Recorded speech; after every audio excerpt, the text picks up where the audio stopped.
नमस्कार मंडळी, स्वागत आहे तुमच्या भावाच्या चॅनलमध्ये. त्याचं नाव आहे अथर्व काटे मोटो व्लॉग्स. आणि आज आपण घेऊन आलो आहे एक होंडा सिटी आपल्या मराठी कार रिव्ह्यू सिरीजसाठी. तर ही गाडी आहे 2013ची होंडा सिटी, ज्याचे ओनर आहेत शार्दुल जोशी.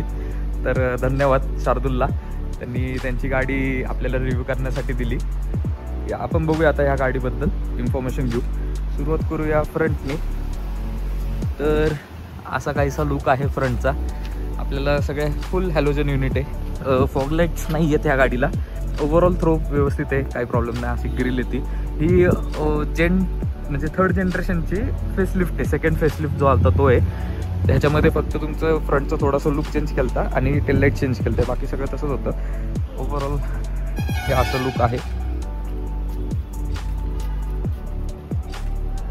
तर आता आपण बघूया इंजिन बे. तर ह्या गाडीचं इंजिन उघडायचं थोडंसं युनिक आहे. नॉर्मली प्रत्येक गाडीचं लेफ्ट साईडला केले की होतं, ह्या गाडीचं राईट साईडला केले की उघडतं. उघडल्यानंतर आपला हा IVTEC आहे, जी एकदम लिजेंडरी इंजिन आहे. होंडाचं one and only selling point.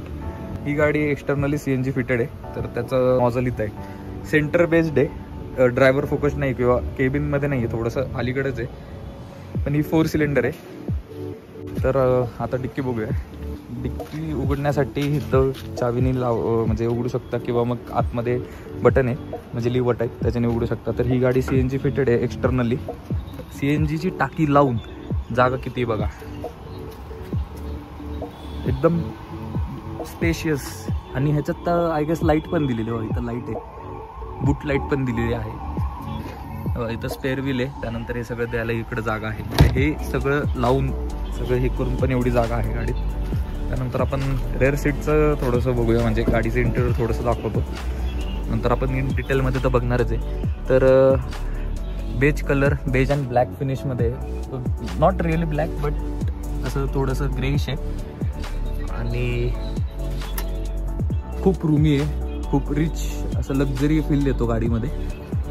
आता आतमध्ये बसून बघूया आधी रेअर कम्फर्ट. कारण होंडा सिटी म्हणजे एखाद्या बिझनेसवाल्या माणसाचीच गाडी किंवा IT प्रोफेशनल. तर मागं बसले की आता ही सीट हा 6 फूट आहे. तर ह्याच्या अकॉर्डिंगली हे सीट्स ॲडजस्ट आहेत. तरी पण मी कम्फर्टेबली बसलो आहे. हां, म्हणजे नी रूम कमी आहे आणि फूट रूम तर व्यवस्थित आहे, काही प्रॉब्लेम नाही. अंडर थाय सपोर्ट थोडासा कमी वाटतोय. आता ह्या गाडीत एक्सटर्नली फिटेड लेदर सीट्स आहेत. लेदरची क्वालिटी खूप चांगली आहे. आणि एक आर्मरेस्ट दिलेलं आहे, जे युनिक आहे. असं प्रत्येक गाडीत येत नाही आर्मरेस्ट त्या एरामधल्या गाड्यांच्या. त्यानंतर इथं आपल्याला काहीच पॉकेट्स वगैरे बघायला मिळत नाही. फक्त सीटच्या मागं ते पण एक्सटर्नली फिटेड आहेत, त्यामुळे ती मॅगझिन होल्डर्स आहे. इथं बॉटल ठेवायला प्रोव्हिजन नाही आहे, तर फक्त आपल्याला हँडल दिलं आहे. सगळी प्रोव्हिजन ह्या साईडला केलेली आहे. इथं कुठल्याच गाडीत असं बघितलं नाही मी आत्तापर्यंत. फर्स्ट टाइम एका गाडीमध्ये बघतोय. 3 बॉटल होल्डर्स आहेत एकाच ठिकाणी, जे युनिक आहे. सीझन असल्यामुळं जाताना म्हणजे उतरताना आणि चढताना थोडंसं वाकावं लागतं. पण हे सीझन असल्यामुळं प्रत्येक गाडीचं तसंच आहे. इथून फ्रंट इंटेरियर असं दिसतं. फ्रंट डॅशबोर्ड असा फ्रंट व्ह्यू गाडीचा, म्हणजे आतनं असं दिसते गाडी. गाडीचं आता फ्रंट सीट्समध्ये बघू कसं आहे. डोरचा थर्ड प्रॉपर आहे, अजून पण असं प्रॉपर थर्ड येतो. प्लॅस्टिकी नाही आहे किंवा असं क्लमझी नाही आहे, एकदम हलका फुलका नाही आहे. तर इथं आपल्याला फक्त सीटची ॲडजस्टमेंट येते पुढं मागं. आणि हे मागचं सीट फक्त मागं पुढं होतं, हाईट ॲडजस्ट नाही करतात. हे डिक्की उघडायचं आहे. त्यानंतर इंजिन उघडायचं. हे हेडलाईट लेवलर, डमी बटन, CNGचं बटन आहे. इथं फ्रंटला मात्र यांनी दिलेलं आहे. फ्रंटला तुम्ही 3 200 ml बॉटल्स किंवा अर्धा लिटरची 2 बॉटल ठेवू शकता. आय गेस 1 लिटरची पण बसेल इकडं. इथं सगळे कंट्रोल्स दिलेत. हे आपले आउटसाईड मिरर्सचे कंट्रोल्स आहेत हे. तर ह्याच्यामध्ये तुम्हाला लेफ्ट राईटचं ऑप्शन दिलं आहे. गुड नाही, हे त्याच्याने ॲडजस्ट करायचं. विंडो लॉक आणि हे ऑटो डाऊन आहेत. आणि हे नॉर्मल बाकीचे कंट्रोल्स आहेत. तर बसून बघू शकतात. म्हणजे वाटत नाही ही 2013ची गाडी आहे. हे जर तुम्ही इन्स्ट्रुमेंट क्लस्टर जर चेंज केलं, आफ्टर मार्केट लावलं, तर तुम्हाला वाटणारच नाही की तुम्ही 12 वर्षापूर्वीच्या गाडीत बसल्यात. अजिबात वाटणार नाही. इवन हे जे डाईल्स आहेत ना, मी लास्ट टाइम आपल्या इनोवाच्या ब्लॉगमध्ये पण बोललो की मी ॲनालॉगचा खूप मोठा फॅन आहे. ॲनालॉगचे हा पॅनल इतका जबरदस्त दिसतो. तिथं तुमचं MID ही छोटीशी. त्यानंतर इथनं तुम्ही ते ट्रिप बी ॲडजस्ट करू शकता. आपले AC वेंट्स, AC हे ऑफ करायचं म्हणजे प्रॉपर नेवर खाली ॲडजस्ट करायचं. या साईडला हॅझर्ड लाईट बटन, आपलं इन्फोटेनमेंट सिस्टम नॉर्मल बेसिक आहे. FM, ब्लूटूथ, ऑक्स वगैरे सगळं येतं. त्यानंतर फॅन स्पीड आहे, AC टेम्परेचरचं कंट्रोल, हे मोड्सचे कंट्रोल कुठनं तुम्हाला कुठला पाहिजे. इंटिरियर एक्सटिरियर प्रत्येक गाडीमध्ये येतच AC असल्यावर. इथं तुम्ही बघू शकता, इथं पण आपल्याला स्टोरेज आहे छोटीशी. इथं 12 वोल्टचं सॉकेट आहे दिलेला. हा असा गिअरबॉक्स येतो, म्हणजे गिअर लिव्हर आहे आणि मॅन्युअल OP आपला हँडब्रेक. त्यानंतर ह्या साईडला स्टोरेज आहे, डिसेंट इनफ, खूप मोठं नाही खूप छोटं पण नाही, प्रॉपर आहे, भरपूर सामान बसतं. आणि डॅशबोर्डची लेंथ बघा, इथून इथपर्यंत खूप लांब लचक आहे. आणि इथून तुम्हाला अजून इंजिन तर दिसतच नाही, त्यामुळं अंदाजपंची गाडी चालवायला लागते ही. पण एकदा युज झाली की कळून जातं की आपण किती जवळ किती लांब आहे. आपले नॉर्मल ORVMs दिलेत. त्यानंतर या साईडला नॉर्मल, इथं फक्त तिकीट होल्डर दिलं आहे. एक युनिक फीचर आपल्याला या गाडीमध्ये सीट बेल्ट ॲडजस्टर दिलेले आहेत, तर आपण सीट बेल्ट्स ॲडजस्ट करू शकतो हाईट त्याची. या साईडला पण आहेत, फ्रंटला दोन्हीकडे दिलेत.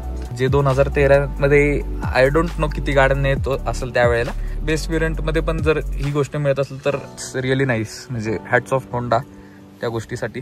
आता तुम्हाला गिमिकी दाखवतो. ह्या गाडीमध्ये 2 गिमिकी पॉईंट्स आहेत जे मला शार्दुलने सांगितलेत. तर पहिली गोष्ट म्हणजे हे कॉईन होल्डर आहेत. त्यानंतर इथं एक हिडन स्टोरेज टाईप आहे, इथं पण तुम्ही काय काय गोष्टी ठेवू शकता. म्हणजे कळत पण नाही की इथं आहे काहीतरी. सर्वात युनिक काय वाटतं ह्याच्या मागं काय असेल? ऑब्व्हियसली तुम्हाला वाटत असेल की अख्खे वायरिंग्स वगैरे असेल, पण नाही. आपल्याला इथनं मागं एक हिडन स्टोरेज आहे जे मी 100% लिहून देतो, कोणालाच माहीत नसणार आहे असं काय आहे किंवा ह्या गाडीत मिळतं. तर बेसिकली इथनं तुम्ही USB आणि ऑक्सची वायरचं कनेक्शन्स घेऊ शकता, त्यासाठी दिलेलं आहे. पण बाकीची पण गोष्टी तुम्ही ठेवू शकता, जसे शार्दुलने पैसे ठेवलेत. सेंटरला एक लाईट येते, हॅलोजन लाईट आहे ही, येल्लोवाली अशी दिसते. आणि ही अख्ख्या गाडीत एकच आहे. इथं अर्धा लिटरची बॉटल 2 बसतील या साईडला, या कप होल्डर्समध्ये. इथं 1-1 लिटरचे 2 बसतील आणि इथं पण बसेल 1 लिटर, म्हणजे असं टोटल एवढी जागा आहे. ह्या साईडला पण थोडीशी जागा आहे ठेवायला. सिस्टमचं थोडीशी इन्फॉर्मेशन द्यायची झाली तर हे व्हॉल्यूम आणि सिलेक्ट करण्यासाठी ऑन ऑफचं हे आपलं म्यूट वगैरे मेन्यू, प्ले, पुढचं मागचं, आत कुठल्याही मेन्यूमध्ये कुठं घुसले असेल तर हे बाहेर यायला, आतमध्ये जायला. तर हे बटन कशाचं आहे तर हे आहे आपल्याला रेअर डिफॉगर मिळतो या गाडीमध्ये.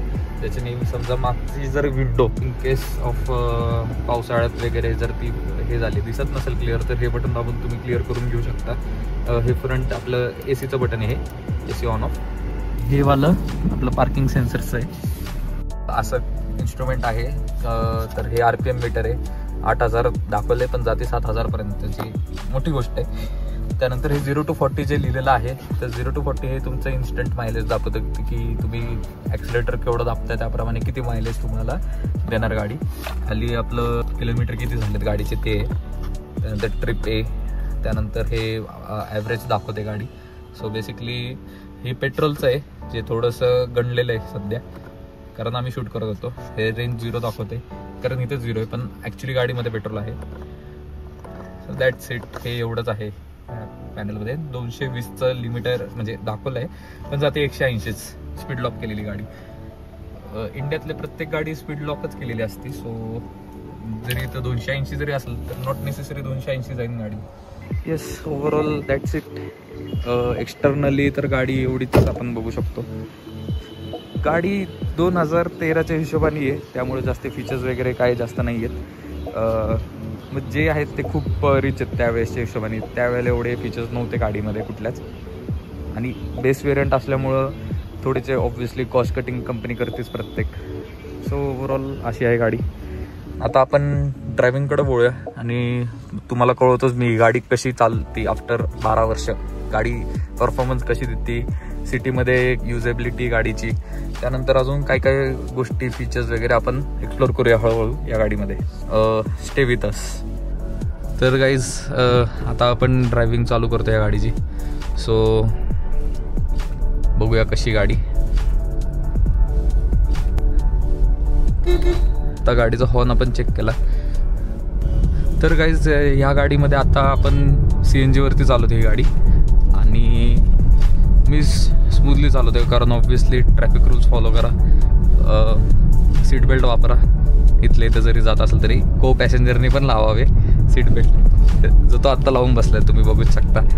2 व्हीलरवालेत ना आपल्यापेक्षा हाईटनी जास्त वाटतात या गाडीत बसल्यावर, कारण ही सिदॅन आहे आणि सिदॅन गाड्यांचे कसे बसके असल्यामुळं रोडला चुकून वगैरे चालतात, सगळं बरोबर आहे. पण SUVमध्ये जो रुतबा जो फील येतो वरती बसून सगळ्यांच्या गाडीच्या टपावर सगळं दिसतं, तसं ह्या गाडीत नाही आहे. पॉझिटिव्ह निगेटिव्ह प्रत्येक म्हणजे नाण्याचे दोन्ही बाजू आहेत, तुम्हाला जे आवडतं त्या हिशोबाने. पण प्रत्येकाने एकदा सिदॅन फील घ्यावा. हॉर्न गाडीचं असं लाऊड आहे आणि स्मूथिंग आहे, असं कर्कश नाही आहे क्रेटासारखा. स्टेअरिंग एकदम लाईट आहे, सिटी ट्रॅफिकमध्ये एकदमच निंबल आहे आणि ऑन टू द पॉईंट आहे.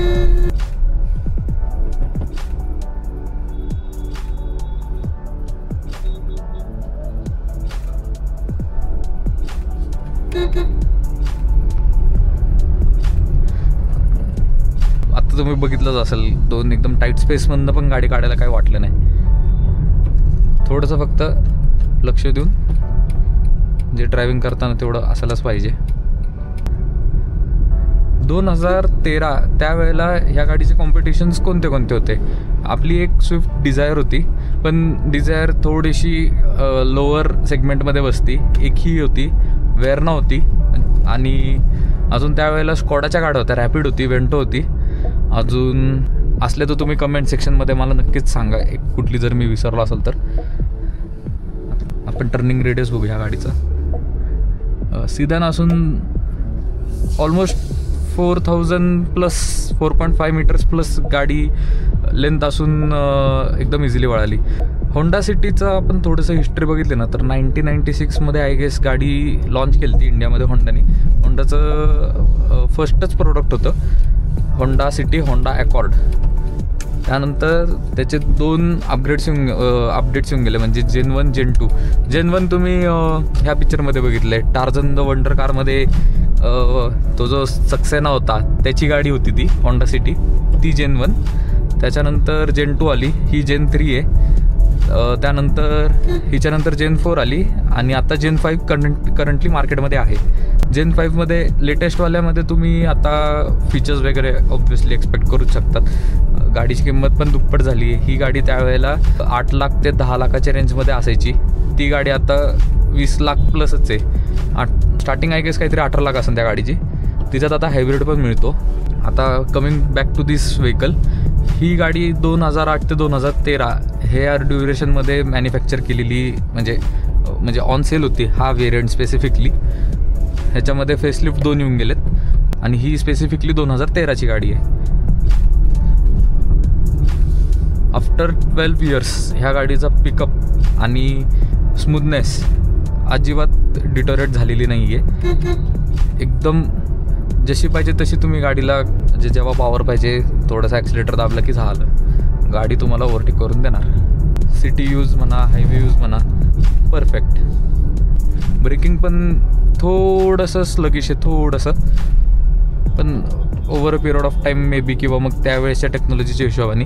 आणि ह्या गाडीला ABS EBD काही येत नाही, फक्त हिला एअरबॅग्स आहेत ॲज अ सेफ्टी आणि बिल्ड क्वालिटी. आता लोक म्हणतात होंडाचं VTEC किक न्यू असं का म्हणतात लोक, तर ह्या गाडीचं एक सिस्टम होतं त्यावेळेला होंडाने नवीन टेक्नॉलॉजी बनवलेली, जी एक साधारणतः 3-4 हजार RPM क्रॉस केल्यानंतर अचानक एक बूस्ट मिळायचा गाडीमध्ये. So basically that is called as VTEC. तर VTEC किक न्यू. तुम्हाला तो जर्क म्हणजे अचानक भेटलेला ॲक्सिलरेशन किंवा असा बूस्ट जाणवतो. अजून पण सगळे प्लास्टिक्स एकदम प्रॉपरली सेटल्ड आहेत. गाडी मेंटेन्ड आहे बेसिकली. 41,000 झाले त्या गाडीचे किलोमीटर्स, 41,760. त्यामुळं गाडीचे अजिबात तुम्हाला असं प्लॅस्टिकचा किंवा असं कुठला तुटलेलं वगैरे तसलं काही बघायला मिळणार नाही ह्या गाडीमध्ये. एक बिल्ड फॉर लाईफ असं थीम आहे मॅन्युफॅक्चरिंगचं होंडाचं. थोडीशी 1000 ते 2000 RPM मध्ये स्टार्टिंगला थोडंसं वाटतं की पॉवर कमी आहे, पण जसं जसं तुम्ही बिल्ड करत जाता तसं तसं ही गाडी मग तुमच्या हातामध्ये नाही राहणार. मिसाईल सारखी अशी झपक्यात जाते गाडी. आपण आता गाडीचं सस्पेन्शनचं थोडंसं बघूया. गाडीचं सस्पेन्शन सिटी युजेसप्रमाणे एकदम परफेक्ट आहे. जास्त स्टिफ नाही, जास्त सॉफ्ट नाही. सो कम्फर्टेबल आहे गाडी. इवन हायवेजला पण कम्फर्टेबल आहे, पण थोडं सॉफ्टनेस नेचर जाणून येतं. कारण किंवा ह्या स्पेसिफिक गाडीमध्ये तो एक म्हणजे सस्पेन्शनचं थोडंसं काहीतरी इश्यू असेल जो मेकॅनिककडे दाखवावा लागेल.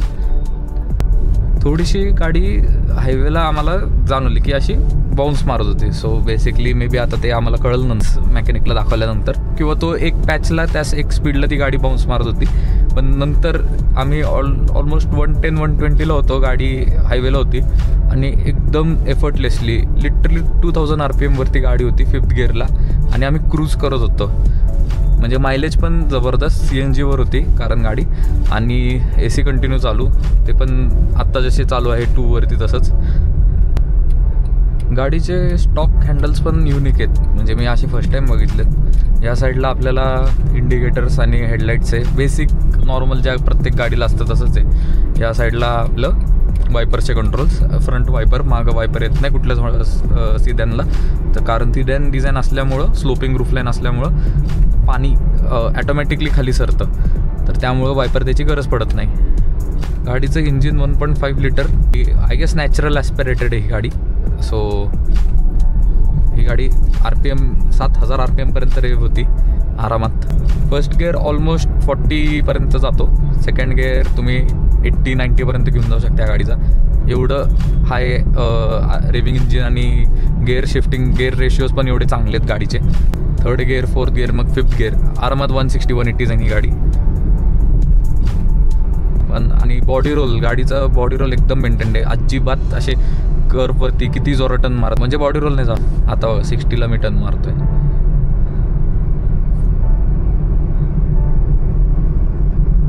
आणि ओव्हरऑल गाडीमध्ये बसल्यावर एक असं फील होतं की you are driving something, not a regular car. म्हणजे तो फील येतो, रिचनेसचा फील येतो. कारण त्यावेळेला होंडा सिटी असणं म्हणजे बिझनेसमॅनवाल्याकडेच असायचं, त्यामुळं श्रीमंतीचे लक्षणं. ती गाडी आज आम्हाला चालवायला, ते एक नशिबाचा भाग घेतो आणि त्यामुळं भारी वाटतं एकदम. हां, ग्राउंड क्लिअरन्स ह्याच्यावरनं माझं लक्षात आलं, स्पीड ब्रेकरवरनं, की ह्या गाडीचा ग्राउंड क्लिअरन्स रिलेटिव्हली कमी आहे आणि स्पीड ब्रेकर इझिली क्रॉस होतो. Not such an issue, but खूप मोठा स्पीड ब्रेकर असेल तर गाडी घासती खाली. आणि ऑफरोडला पण खराब पॅचवरती गाडी जाती, आरामात जाते रस्ता नसलेल्या पण ठिकाणी. पण खूप मोठे जसं वर खाली जर प्रॉपर एकदमच डेंजर रस्ता असेल तर मग नाही करू शकत ही गाडी. आणि सियाजपेक्षा ह्या गाडीची ग्राउंड क्लिअरन्स थोडंसं जास्त वाटतं मला. इथले गेअर्सबद्दल सांगायचं म्हटलं तर इझिली शिफ्टिंग, म्हणजे इझिली शिफ्ट होतात. अजिबात असं ताकद लावायची गरज पडत नाही. एकदम स्वीट आणि स्मूथ आहेत, मक्खन आहे मक्खन गेअर शिफ्ट्स. आणि आता पेट्रोलवरती टाकून बघूया गाडी कशी पळती आणि RPM किती चालेल ना सर. तुला RPM हिट केला तर नॉट रिअली हिट चाल. CNG कसं शिफ्ट करतात आपण, ते बटन एकदा दाबायचं फक्त. आणि कशावरनं कळतं की ही गाडी आता CNGवरनं गेलेली आहे पेट्रोलवर. आता G म्हणजे गॅस का नाही रे, हो आता अशी झाली पेट्रोल. तर आपण लॉन्च करून बघूया गाडी आता. सेफ्टी फर्स्ट, मागं पुढे कोण नाही आहे.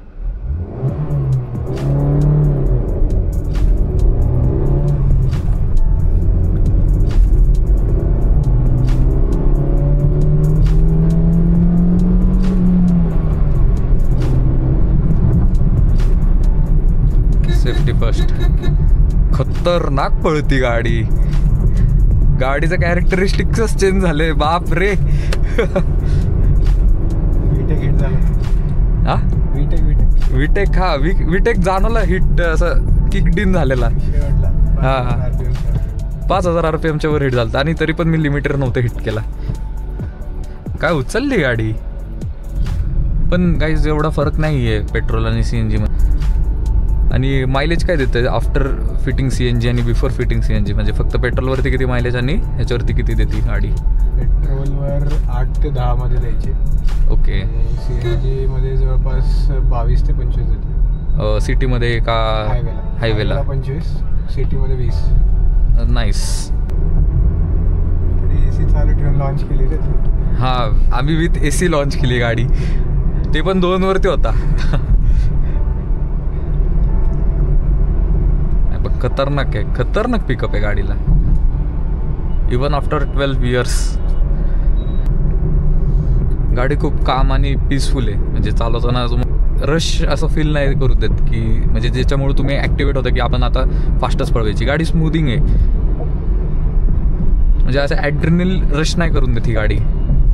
सोफिस्टिकेटेड ड्रायव्हिंग किंवा सोफिस्टिकेटेड ड्रायव्हिंग प्लेजर बेसिकली ह्या गाडीचं मोटिव्ह आहे असं मला तरी वाटतं. ही गाडी चालून मला असं वाटलंच नाही की आपण ह्या गाडीला रेफ करूया, खूप पळवूया, कधीच नाही वाटलं मला. गाडी असे पीसफुल आहे, कारण गाडी ऑलरेडी भरपूर स्पीड करते. 60, 70, 80.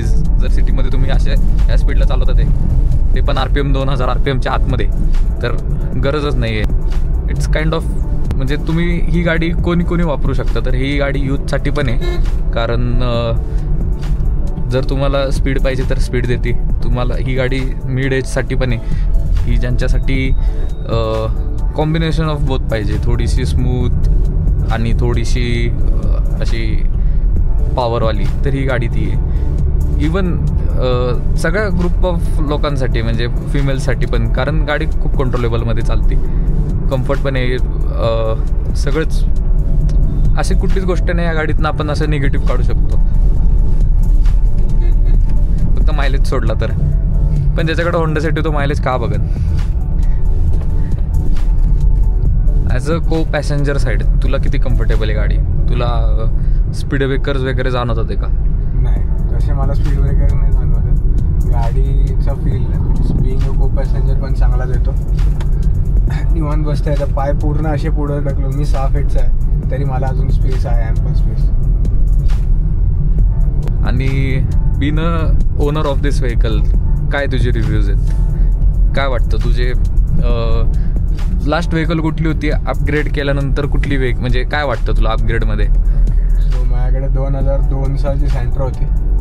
ओके. पेट्रोल चांगली गाडी होती ती पण, बट जसं तिचं एज झालं तसं आम्हाला चेंज करायला लागले. आम्ही ही घेतली होंडा सिटी, 2013 सालची आहे. आम्ही आत्ता घेतली मध्ये सेकंड हँड गाडी घेतली, बट त्यावेळेस स्क्रॅचलेस गाडी होती, एकदम फुल मेंटेन. 35,000 किलोमीटरच झालं होतं. मी काहीतरी 5-6,000 किलोमीटर झाले असते.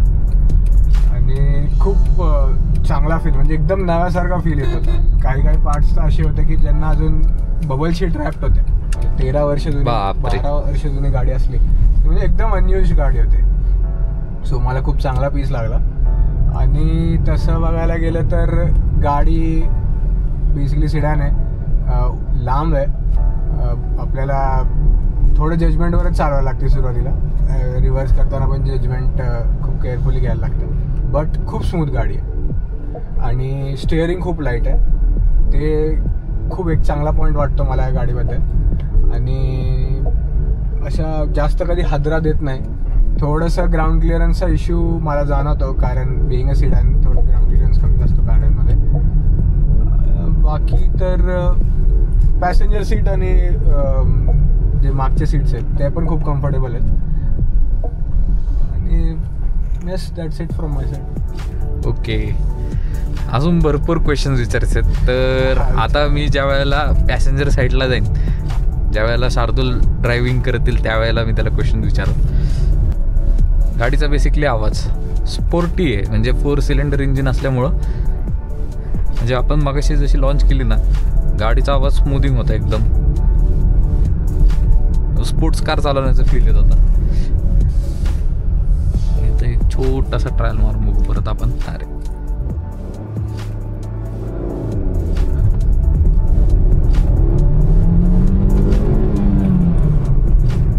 ऑलमोस्ट 60.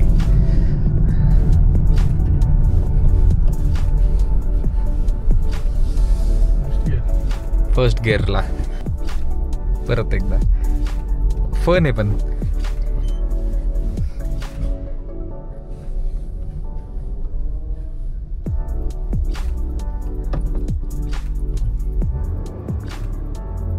काय ऍक्सेलरेशन मध्ये काय फरक पडलाय पण सीएनजीचा.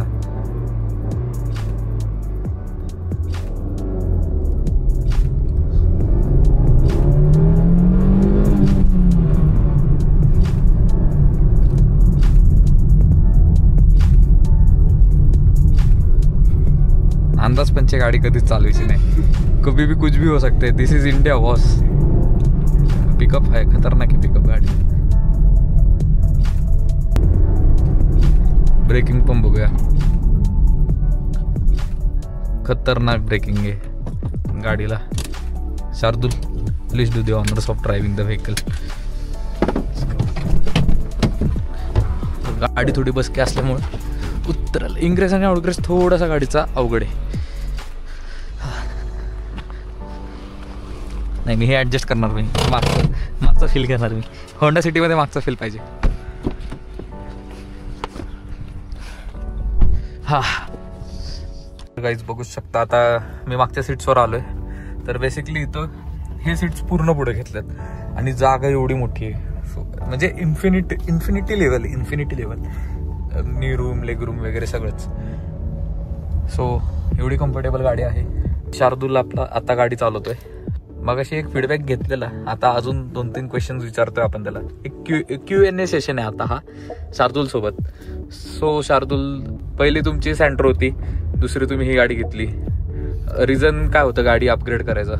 गाडी पहिली जुनी झाली म्हणून काहीतरी अपग्रेड करायचं म्हणून ही घेतली. ओके.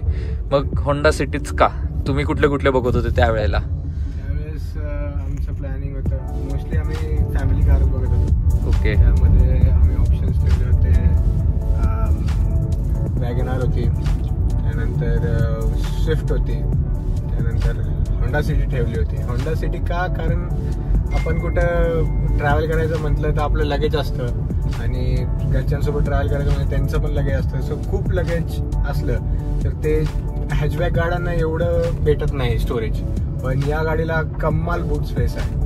म्हणजे बरोबर आहे, बूट स्पेस खूप मोठं आहे. Even after CNG fitting. तर सीएनजी तुम्ही गाडीला का लावलं? तुमचं रनिंग किती आहे गाडीचं? माझं म्हणजे किती यूज होती गाडी? फॅमिलीमध्ये किती लोक गाडी चालवतात आणि किती यूज होतो गाडीचा? तर गाडी मी आणि माझे वडील दोघं चालवतात. गाडीची रनिंग डेली जवळपास 200 किलोमीटर होती जर गाडी वाईला गेली तर. गाडी Pune to Wai. Yes, every day तिचं हे असतं, टू अँड फ्रो असं. नंतर संध्याकाळनं मी वापरतो गाडी. सो गाडीचा यूज खूप होता आणि या गाडीचं पेट्रोलवर खूप भाप चालते गाडी. पण त्याच हिशोबाने ॲव्हरेज खूप कमी आहे. परफॉर्मन्स खूप चांगला आहे पण ॲव्हरेज कमी आहे. जवळपास 10 किंवा हायवेवर 12चं पण देऊ शकते जास्तीत जास्त. त्या हिशोबाने एवढं रनिंग बघून आम्ही गाडीला सीएनजी केलं. सीएनजी मध्ये भाई क्लास परफॉर्मन्स आहे गाडीचा आणि असं कधीच अंडर पॉवर्ड फील होत नाही गाडी सीएनजी फिट केल्यानंतर पण. येस. बरं, ह्या गाडीचे स्पेअर पार्ट्स, मेंटेनन्स, सर्व्हिसिंग कसं काय? त्या गाडीचे जवळपास सगळे स्पेअर पार्ट्स मिळतात आणि जेन्युइन होंडाच्या शोरूम मध्ये जरी गाडी दिली तरी त्यांच्याकडे सगळे पार्ट्स अवेलेबल असतात. असं कधीच होत नाही की शॉर्टेजमुळे गाडी त्यांनी जास्त दिवस थांबून ठेवली. हा, तेवढा होंडाचा आहे की होंडाची सर्व्हिसिंग खूप चांगली असते आणि टाइमली बेसिसवर ते तुम्हाला करून देतात सर्व्हिसिंग. प्लस तुम्हाला जर तुम्ही नसले अवेलेबल तर तुम्हाला ते व्हिडिओ थ्रू तुम्हाला पाठवतात की इट्स अ व्हिडिओ प्रूफ तुम्हाला की तुमच्या गाडीचं आम्ही हे क्लीन केले किंवा हे ऑइल चेंज केले. सो ते व्हिडिओ काढून तुम्हाला दाखवतात. So you can trust Honda की जे पण काम असतं ते जेन्युइन असतं. ओके. म्हणजे नाईस. हे नवीनच ऐकले की जे काय पार्ट्स रिप्लेस होतात ते किंवा जे काय चेंज केले तर त्याचं तुमच्या ऑप्शन्स मध्ये तुम्हाला येस राईट व्हॉट्सअप वरती पाठवतात basically. Right. Next point would be की तुमची ड्रायव्हिंग स्टाईल कशी आहे? म्हणजे तू कसं स्पेसिफिकली गाडी चालवतो आणि ही गाडी तुला कोणाकोणासाठी रेफर करू शकते ही गाडी? सो बेसिकली ही गाडी 2 जनरेशन चालवतात. एक तर माझे वडील जे ऑलरेडी एक्झिस्टिंग प्रूफ आहे हा म्हणजे आपल्याकडे. Yes exactly. सो माझे वडील जे डेली कम्युट करतात, सो त्यांचं थोडं हाय टॉर्कला चालवतात, ते पण हाय आरपीएमला चालवतात, बट तरी त्यांच्यापेक्षा तरी जास्त स्पोर्टी मी चालवतो. म्हणजे गाडी स्पोर्टी आणि इकॉनॉमिकल पण आहे प्लस कम्फर्ट असं कॉम्बिनेशन आहे. Yes right. ओके. जसं तू सांगितलं की ही तुझी सेकंड व्हेकल आहे आणि ही तुम्ही सेकंड हँड घेतलेली. सो काय प्राइस मध्ये वगैरे जर तू कम्फर्टेबल असेल तर ही मला बेसिकली 3.45 ला पडली, which I took it from an agent. ही गाडीचा जो आधीचा ओनर आहे ते ओळखीतलेच आहेत. गाडी खूप कमी चालली होती, माझ्या बघण्यात होती, त्यामुळे आय वेंट डायरेक्टली. आणि ऑफकोर्स ओळखीतले असल्यामुळे त्यांनी थोडं कमीत पण दिली. बट त्यानंतर मग CNG फिटिंग करून it cost me around 45,000 to 50,000 for CNG fitting. Total मला गाडी 4 लाख अप्रॉक्सला पडली. ओके. आफ्टर CNG फिटिंग आणि बाकीच्या छोट्या मोठ्या गोष्टी. येस, छोटे मोठे फीचर्स, RC विक्सी ट्रान्सफर वगैरे. ओके. किती हजार किलोमीटर म्हणलेले? 35,000 किलोमीटर चाललेली होती. येस. तुम्ही आता हे कंडिशन वरनं बघूच शकतात किती परफेक्ट कंडिशन मध्ये गाडी. असं वाटतं लिटरली की खूपच लेट 2 वर्षापूर्वीची गाडी वाटते ही. म्हणजे ते पण तुम्ही एकदमच डिटेल मध्ये बघितलं तर तुम्हाला हे जाणवत. अजून पण बटन्स, त्यानंतर काही फेड तर काहीच झालेलं नाही, म्हणजे असं पांढरं काहीच पडलेलं नाहीये, सगळं एकदम ऑन स्पॉट आहे. बटन्स पण एक्झॅक्टली जसे स्टार्टिंगला असतील तसेच क्लिक होतात. हे इट्स अ बार्गेन. बेसिकली तुम्ही जर 4 लाखामध्ये होंडा सिटी मिळते तर दॅट्स गुड ना. म्हणजे तुम्ही ह्याचे ऑप्शन्स जसे शार्दूल बोलला की स्विफ्ट बघत होते, वॅगनर होती, होंडा सिटी, 3च गाडी होते. ओके. आणि होंडा सिटी आपण त्या एरामध्ये ही गाडीची किंमत जसं मी सांगितलेलं की 8 ते 10 लाखामध्ये ही गाडी रेंज करते एक शोरूम. तर म्हणजे बेसिकली तुम्ही 9 ते 12-15 लाखापर्यंत ही गाडी बघताय, 12-13 लाखापर्यंत. आणि होंडा सिटीचे पहिल्यापासून आहे की नाही का प्रेस्टिज व्हेकल आहे, श्रीमंतांची गाडी आहे. सो हे तुला जाणवलं का शार्दूल की तुम्ही गाडी घेतल्यानंतर थोडंसं नाही का प्रीमियम सेगमेंटमध्ये आल्यासारखं? किंवा इवन मी आता कुठली गाडी चालवली आणि होंडा सिटी जर ही चालवतोय तर मला ते जाणून येतं की नाही आपण कुठली तरी प्रीमियम व्हेकल चालवतोय. मे बी तिचं म्हणजे जनरेशनल थॉट्समुळं की होंडा सिटी म्हणजे भारीतली गाडी, असं त्या गोष्टीमुळे मे बी तसं असेल. पण तुझं काय फील होता? म्हणजे तू होंडा सिटीने ते हे केलेलं आहे की त्यांचा तो रेप्युटेशनच क्रिएट केलेला आहे की Honda city is a luxury गाडी. आणि कितीही एज असू दे, गाडी चालवताना तसं मी माझ्या इतक्या मित्रांनी गाडी चालवली, त्यांना असाच फील आला की वॉज व्हेरी फ्रेंडली आणि असं एक रिच फील येतो गाडीमध्ये. म्हणजे तुम्ही सेंट्रोवरनं जर ही गाडी जर चालवली तर it will be a major update तुमच्यासाठी. आणि म्हणजे घरच्यांसाठी पण चांगली गाडी आहे. मागं बसायला वगैरे सगळेच बसू शकतात आरामात, म्हातारे लोक असू द्या किंवा पेशंट वगैरे असू द्या, त्यांना पण चांगली स्पेस भेटते. स्पेसचं तर गाडीत हे नाही. इनग्रेस आउटग्रेस आणि म्हणजे एजेड लोकांसाठी कसं काय, म्हणजे काय तुझा अनुभव होता? बेसिकली थोडंसं वाकावं लागतं. थोडं वाकावं लागतं जर हायटेड कोणी लोक असले तर. बसताना थोडी अडचण होती, म्हणजे बाहेर येताना पण थोडीशी अडचण होती, डोकं घासू शकतं तुमचं. पण आत बसल्यावर जो फील आहे तुम्हाला असं वाटत नाही की तुम्ही असे खूप कॉन्स्ट्रिक्टेड बसताय, तुम्ही असं पाय विसरून बसले गाडीमध्ये बसता. राईट. म्हणजे ही 3 डायमेन्शनल स्पेस व्हेकल आहे. बाहेरून तुम्हाला वाटते की हा थोडीशी कंजेस्टेड असन आणि आतमध्ये बसले की तुम्हाला वाटते की अरे भरपूर जागा आहे गाडीमध्ये, तुम्ही अजून 2 लोक बसू शकता या गाडीत, अशी ही गाडी. अजून एक ही गाडी बेसिकली दिल्लीमध्ये जास्त पॉप्युलर होत चालली आहे. तर बेसिकली ह्याचा अर्थ काय, तर जसं आता तुम्हाला माहिती ही गाडी स्पोर्टी पण आहे, फॅमिली ओरिएंटेड व्हेकल पण आहे. इव्हन ओल्ड एजवाले लोक चालू शकतात किंवा मिड एजवाले पर्सन्स चालू शकतात ही गाडी. सो लोकांची म्हणजे खूप लोकांना ही गाडी टार्गेट होती. तर ह्याच्यामुळं दिल्लीमध्ये असं स्पेसिफिक प्रॉब्लेम आलाय की जे कोण गाडी ज्यांना घ्यायची आहे, ज्यांची फर्स्ट बाय असेल किंवा ज्यांना होंडा सिटी पाहिजे आणि ज्यांना ही गाडी आवडते, ते ही गाडी लोक घेतात आणि दिल्लीतली लोक ह्याला प्रोजेक्टर हेडलाईट्स, त्यानंतर बरेच काय काय मॉडिफिकेशन्स करतात, ज्याच्यामुळे गाडी थोडीशी इलिगल होती आणि थोडासा दिल्लीतल्या मुलांचा रुतबा वाढतो बेसिकली. सो ह्या गाडीचं एक पॉइंट पण आहे, कल्ट आहे बेसिकली, हा एक फॉलो होतो. आणि हे अजून तुम्हाला आपल्या पुण्यामध्ये, मुंबईमध्ये, महाराष्ट्रात वगैरे किंवा दुसरीकडे कुठं बघायला नाही मिळणार. केरळमध्ये बघायला मिळेल, पण केरळमध्ये मॉडिफिकेशन्स नेक्स्ट लेवल असतात. ते असं काही पण करायचं म्हणून केल्यासारखं नाहीये, एकदम परफेक्ट स्मूथिंग असतात. सो बेसिकली ही गाडी सगळ्यांसाठी आहे, सगळ्यांसाठी फ्रेंडली गाडी आहे. नवीन कोण युजर असेल त्यांच्यासाठी पण गाडी इझिली अडॅप्टेबल होतात ह्या गाडीला. हा फक्त लेन्सची थोडीशी काळजी करावी लागते, बट ठीक आहे. ते यूज टू पॉईंट्स आहेत की एकदा तुम्ही वापरायला सुरुवात झाली की तुम्हाला ही गाडी सिटीमध्ये पण, ट्रॅफिकमध्ये पण असं काय वाटणार नाही की तुम्ही खूपच मोठी गाडी चालवत आहे. Yes, so that's it guys. Thank you for watching. असेच वेगवेगळे व्हिडिओ वेगवेगळ्या गाड्यांबद्दल एक्सप्लोरेशनचे व्हिडिओज किंवा अजून फीचर्स वगैरे जर काय पाहिजे असेल तर तुमचा भाऊ आहेच, अथर्व काटे मोटो व्लॉग्स. तर स्टे ट्यून्ड आणि नेक्स्ट व्हिडिओसाठी वाट बघा. Till then like, share, subscribe, comment पण करा. काय वाटेल निगेटिव्ह पॉझिटिव्ह सगळं कमेंट करा. काय क्वेरीज असतील जे शार्दूलशी स्पेसिफिकली कम्युनिकेट करायचं आहे तर आपण ते पण शेअर करूया कमेंट सेक्शनमध्ये किंवा स्पेसिफिकली डेडिकेटेड व्हिडिओ येईल. That's it from my side. So भेटूया पुढच्या ब्लॉगमध्ये. तेचपर्यंत काळजी घ्या.